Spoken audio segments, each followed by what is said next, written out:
নমস্কার। আমার ছোট্ট অনুগল্পের সম্ভার নিয়ে আমি কিন্তু এসে গেছি এসো গল্প শুনিতে।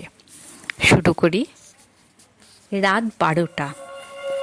আমার গল্পের নাম রাত 12টা, লেখিকা আশরাফি খাতুন।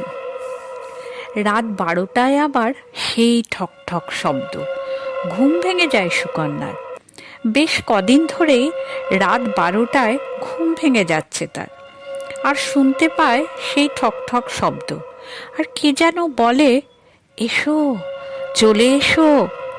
সুকন্যা ভাবে, না, আজ তাকে দেখতেই হবে। কে? সুমন একদিন ঠাট্টা করে বলেছিল, যদি কোনোদিন দুজনে চিরজীবনের জন্যে ছাড়াছাড়ি হই, তবে দেখবে ঠিক তোমাকে দরজায় গিয়ে ডেকে নেব। তবে কি সুমন আর নেই?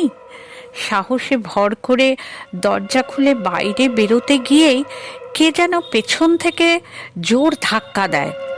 সম্বিত পেলে কিছুক্ষণ চুপ করে থেকে সুমনা বলে, রজতাবো? রজতাবো বলে, কি হচ্ছেটা কি? বেশ কয়েকদিন ধরে রাত 12টা বাজলেই ছটপট করো, ঘুমোও না।